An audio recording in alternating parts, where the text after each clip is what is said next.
powered by the Inside the Birds podcast. Now, live from inside the Matt Black Kia Studios. This is Football at 4. Football at 4 is powered by the Inside the Birds podcast, and it is brought to you by PropSwap, America's sports betting marketplace. Sell your sports bets and take your profit. Find out how at PropSwap.com or download the PropSwap app today. Geoff Mosher is here as we are less than a week from Eagles training camp getting underway. Tomorrow, the Dallas Cowboys, Pittsburgh Steelers, Tampa Bay Bucks will be on the field. And on Tuesday, the Eagles will be back. Geoff Mosher, what's going on, my friend? How you doing, Mike? What's going on? I'm getting excited for training camp as well. I am too. I am really ready for this because there's so much going on. We've chronicled a lot over the last couple of weeks of the summertime, some stuff that's happening. And I guess today there's a little bit of news out there. According to Eagles sideline reporter Howard Eskin, there's a great chance that Zach Ertz will be back. I don't know if that's huge news, but he kind of suggests that not only will he be back, that he will be there at the start of the season, which would kind of indicate, hey, he's going to start the season on this roster, it sounds like. Yeah, and we've talked about that in the past week or so, Mike. This is not like a holdout when a player is disappointed with his contract and doesn't want to play under it. The money that Zach is going to make, $8.5 million, I believe it is on the books, is fine with Zach Ertz. That's good money for him right now. So he has all the reasons in the world to show up to training camp and to, collect the paycheck and see what happens and force the Eagles issue. I don't think anything has changed as far as the Eagles' plans for him. I don't think that they want him on the team, but they don't want to just give him up for nothing. And so if they're hoping that an injury results somewhere else that they can deal Zach Ertz and get better value, fine, but how are you going to have Zach Ertz report to camp and not get him risk of injured in the process? Yeah. So I think the telltale sign will be when Zach Ertz reports to camp, what is he doing on the field compared to what everybody else is doing? Well, I guess the part of Eskin's report that, I guess needs to be questioned, not questioned about his reporting, it's questioned on reading the tea leaves here, is Ertz is over the issues he had with the team after it was reported he wanted the contract extension. So essentially, Ertz is like, kumbayas, let's run this thing back, baby. Do you feel that seems to jive with you? I certainly can understand Zach Ertz wanting to put last year in the past. It's hard to get by the image, though, of him and Jason Kelce and Carson Wentz in that season finale against Washington, just hanging out there for quite a while after the game, all probably pondering, what's going to become of their futures. And obviously Carson's not here. Jason Kelce is, but Jason Kelce's a starter. Jason Kelce got a new deal, more money. Zach Ertz, nothing changed. And this team has Dallas Goedert, and this coaching staff, this new coaching staff, wants to, create an offense that has a lot of yards after the catch guys with Devontae Smith and Jalen Reagor. And certainly Dallas Goedert is a guy they've talked about a contract extension with. He has said that. He is a good run after the catch tight end. So nothing to me has really changed philosophically in how Zach Ertz fits. And does Zach Ertz want to be a backup for this team? I would think not, because if Zach Ertz's plan is to play beyond this year, he's going to want to get on the field as much as possible and show his next team that he's still a pretty good tight end who's worth signing to a contract, a long-term deal after this year, or maybe not a long-term deal, but 2 or 3 for a decent amount of money. And being a backup doesn't really help you in that regard. Well, right. I mean, so you're bringing up some interesting conversation here. Does Zach Ertz, all of a sudden, did he sit down with Nick Sirianni, and Sirianni says, hey, I have a great role for you, 8.5, don't worry about that, we'll take care of you, blah, blah, blah. Or is he just kind of in the way all of a sudden? I mean, does he become what Alshon Jeffrey was to Fulgham, but Sirianni is willing to play Goddard over him? I mean, I feel like this is an interesting crossroads here, don't you? It's an interesting crossroads, and I see the Alshon Jeffrey comparison a little bit. If he's on the team, how do you shoehorn? It looks like we lost Moshe for just a second here. I know, we got bounced out, so that's what happened. You don't have to yell at me. I can see it right in front of my face. We'll try to get Moshe back here in just a second here on the Sports Bash Live 97.3 ESPN as Football at 4 the report today from Eagles sideline reporter Howard Eskin saying basically that Ertz would be back, but that now brings a bunch of levels to the onion. Let's peel the onions off a little bit if we can reconnect with Geoff Mosher here in just a second, which would be, is this a Fulgham situation from last year where he essentially is, there he is. Mosher's just sitting there waiting for me. There we go. So I don't know what happened there. It was on our end. It was okay. on our end here, which is rare. This is the first time we've ever got just completely bounced out like that. The fact that you were mentioning the situation between Jeffrey and Fulgham, is this going to be a similar situation? But does Sirianni handle it differently? Yeah, but I think that last year was just a terrible year where they did start off the year with Super Bowl visions and Alshon was hurt. And I don't know why they felt, I guess, because of the money that he was making, that they had to play him, even though they were well out of it. Well, they really weren't statistically out of it, but nobody really thought that they were going to do anything last year. I can't even imagine them wanting to repeat that same mistake and going through with it this year. I really do feel like this thing is going to have to reach a different conclusion sometime in the next few weeks than just keep him on the roster and see what happens. It just does not make schematic sense. It doesn't make financial sense. It doesn't make where the Eagles are in their development sense right now. Nothing about it makes sense. Right, and not to mention, can you say, look, Zach Ertz is a great player and that he can help you this year? Sure, he's going to make but it's like you already have Dallas Goedert. Are they going to run it too tight on offense? Does he clunkify? Is that a word? Clunkify the offense? You know what? Shakespeare made up a lot of words in his day, Mike. So if you want to put yourself in that company, that's fine. You're Shakespearean with that. I do think he clunkifies the offense because, again, I believe that this staff wants to have a nice vertical run after the catch type of offense, and they want to obviously go forward with Dallas Goedert and put him in that spotlight. He's going to be your number one tight end, and that makes it very clunky for Zach Ertz. But let me also add that while we talk about the Eskin report, it seems to reek of positivity, right? Like a kumbaya of sorts. And if only there was some recent historical precedent that we could go to where the Eagles were saying one thing about a player that they wanted to move on in the media, but the different thing happens. Oh, wait, it was probably just February where Howie Roseman said he could not imagine Carson Wentz being on another team, and he was like fingers on a hand. You just can't imagine not having them. And then all of a sudden, poof, Carson Wentz was traded. So just take everything that you see with a grain. And I'm not saying Howard's report is wrong because It doesn't really say anything that's illogical. He's going to show up. It makes sense that he should show up. But I'm just saying, I would not interpret it as everything is now different. I think it's the same situation. Yeah, in the report, Eskins tweets that Ertz is over the issues that he had with the team from last year, which, it says he's been working out in the team facility for close to the last 2 weeks with teammates. Did he just get around everybody and decide, you know what, did Giannis inspire him last night to the point he's like, I want to win where I was drafted? You know what I mean? This seems to be, but sometimes, like you say, it's a lot of positivity, and that would come from the team. But what if Ertz didn't jive with that? If he was like, what are you talking about? I'm not over the issues. I want my contract. You know what I'm saying? Yeah, but it works in Zach's favor to also put on a good face about this and work with the teammates and not make a stink because, if you're trying to send a message to other teams that you're not just he's not getting cut and he's not going to be available for nothing, then you try to present the picture of a guy who's completely fine and the organization's good with it. They've got to work together on this if it's going to happen. And, Zach has probably come to grips with and gotten over is the fact that Howie's just not going to cut him and get nothing for it. So he could make a big stink about it and it could get ugly, but that's not going to change or make Howie want to cut him anymore. You don't think that he got a bruised ego, do you? That, hey, nobody wants me, or I'm only being offered for a 6th or 7th round pick, so I'll just stay here and prove everybody wrong. Or I'll try to produce and see if I can get myself traded by halfway through the season.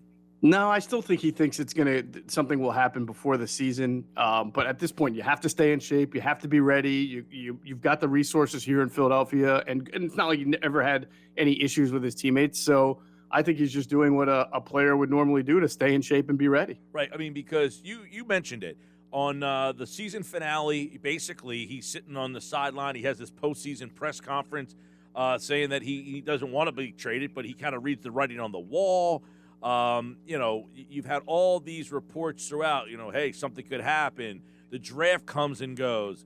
And then they're not in a rush. Oh, we're not just going to give him away for nothing. And then the next thing you know, I think you guys were the ones that reported that the Eagles would possibly move him by the end of the draft. And then the next thing you know, he decides to skip the voluntary workouts, and here we are. And then now all of a sudden he's happy. This one seems like it could still have a bunch of different – this is like the Truman Show, trying to figure out how to get off that island.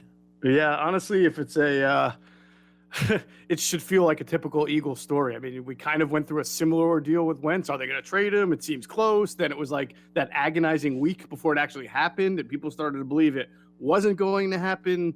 This is part and parcel with the Eagles. Another thing is, Moshe, okay, so you ask yourself, what did Ertz realize in this situation? What hit him? Did his agent call around and realize, I'm not getting you any more offers, dude. 8.5 is the best you're going to get, and it's here in Philadelphia. Yeah, that's the question. I mean, 8.5 seems not so bad right now. Maybe a year and a half ago he wanted more, but for being a backup tight end, that's a pretty darn good price tag, right? I mean, $8.5 million to, play 30% of the snaps. Who knows what the plan would be, is not bad. The question is, does he want out so bad that he's willing to restructure his deal? I probably wouldn't want to do that if I were him, right? Because if you take, first of all, you don't want to take a pay cut.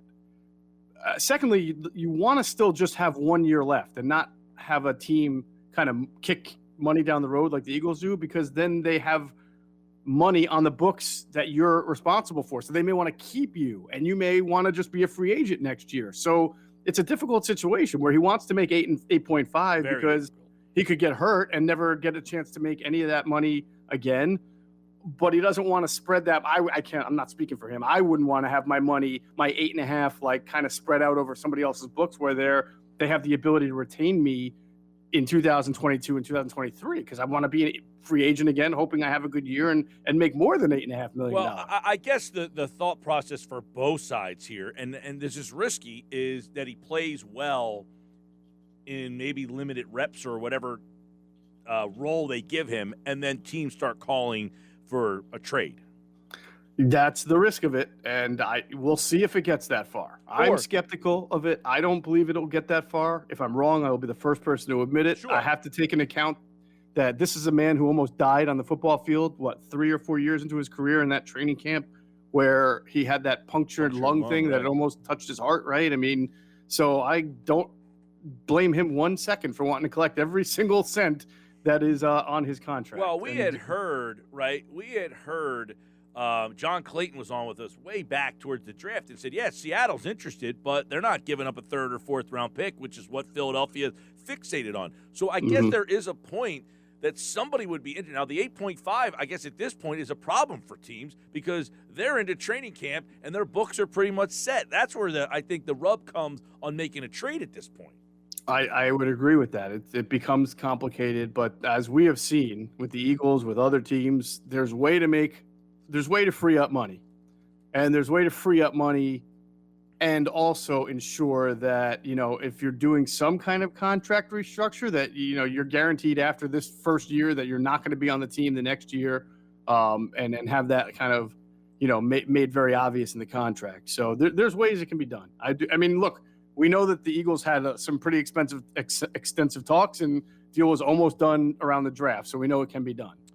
No doubt. Geoff Mosher, Football at 4. Something to keep an eye on because obviously Ertz is a highly popular player. He was a highly productive player for the most part. And what's to say he doesn't come in here and is Zach Ertz again? That's another thing that we're not considering maybe.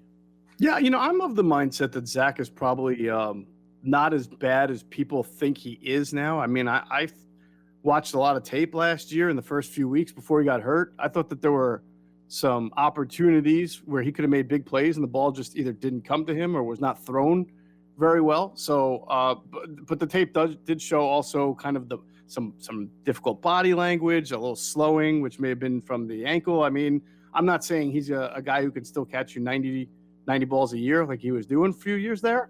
But I certainly think for some of those teams that you mentioned, Mike, like Seattle or New England or Baltimore likes 2 tight ends. This guy could be a very serviceable number 2 tight end and probably make some big plays for you on third down when you need him. Yeah, and I mean, I know we all love to be the armchair GM and look at, hey, Arizona needs a tight end and they have Jordan Hicks. Why don't you just call them and make a swap? Or, I know New England signed a couple tight ends in the offseason, but, Zach Ertz, it's tough to top what Zach Ertz could possibly bring, and Gilmore wants to get out of there. Or, hey, what about Howard down in Miami? They've got Gesicki down there, but, hey, that seems unrealistic, I would imagine. Yeah, I mean, probably, but you never know. I mean, you would think if it was easy enough to do player for player, then maybe it would be done by now. So, I guess you don't see too many of those trades anymore, player for player. We go back to the, and everybody's kind of thinking that this might be how they fixed the corner situation, the Jordan Matthews for Ronald Darby trade that they made in 2017. But that was really a third-round pick for Ronald Darby with Jordan Matthews kind of as the throw-in. To be fair, I mean, look, I know that bothers people, but that's the reality of it. It was Jordan's last year of his deal, and so that meant he was a rental for a year, and he was only a certain type of receiver. I mean, that's like, the Eagles traded Marcus Robinson and a fifth-round pick for Michael Bennett, right? It wasn't going to get done with Marcus Robinson alone. Obviously, Seattle wanted draft compensation. So maybe something can be worked out with Zach Ertz and another player, but there's probably going to have to somewhere be some type of draft compensation involved. I would imagine that yesterday's tweet from Steven Nelson hasn't been rectified yet. Has he signed today or tomorrow? No, Did you see that tweet? He deactivated his account, right, and then reactivated it with the deleted tweet. Well, he tweeted today or tomorrow. It was something to that effect, like today or tomorrow, stay tuned. Right. And I didn't see any follow-up. I'm imagining he didn't sign yesterday or today. Well, what happened was, I don't know if you noticed, but he deactivated his Twitter account. And everybody was like, what happened? And then he reactivated at some point today, and then he deleted that tweet. So that tweet is no longer viewable. Right, and he was following the Eagle. He had followed the Eagles. Yes. So, listen, I have nothing other to report on this other than I would say he probably thought he had a deal with somebody and it was going to happen. And then maybe it kind of fell through at the 11th hour there and the money wasn't what he thought and yada, yada. I'm just speculating here, but I don't know what else would cause a guy to put the flag up, like saying something's going to happen. And then all of a sudden his account is deactivated.